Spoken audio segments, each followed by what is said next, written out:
You spend a lot of money to make the phone ring in your business? I bet you do.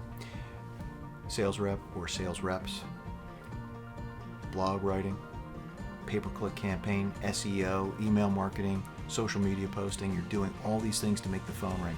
But do you know what it sounds like to call your business?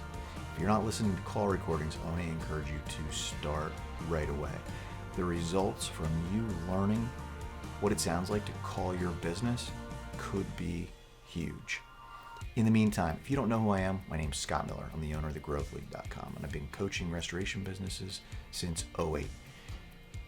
What I'm passionate about is helping owners to get more profitable, to reduce the chaos in their business, and to build something they can sell someday for a lot of money when they decide it's time to move on.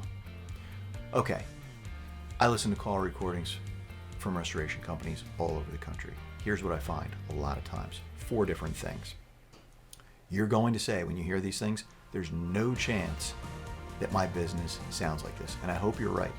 But I hear that over and over from folks, and I call and listen, and I'm hearing these things on a regular basis. 1, a lack of enthusiasm. Person picking up the phone doesn't really sound happy to be at work or happy to be talking to the caller. Number 2 is the way the greeting sounds is not great. Sometimes, again, you're not going to believe that this could be your business. They might not say the name of the business. I know, it's hard to believe. Number 3, they don't use their name in the greeting. They don't use their first name. You've got to. It's such a basic way. It's such an easy way to just start to build a relationship with a caller. Number 4, I think this is probably the biggest problem. A lack of urgency.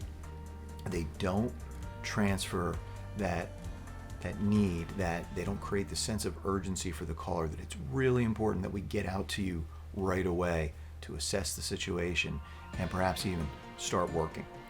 So listen for these things, and then what can you do about it? You can start to coach them. You can start to set expectations. You can figure out where there's a problem in your process. In some cases, I find that the calls are going to a voicemail box, and in some cases, a voicemail box doesn't even have a greeting. You're going to start to find out things about your business that you didn't know, and you're going to be able to take action. So if you want to learn more about how I might be able to help you with this, how I might help you systematize this approach, please book a call with me by clicking the link below this video, or you can always email me too at scott@thegrowthleague.com. Thanks for watching, and I'll see you in the next video.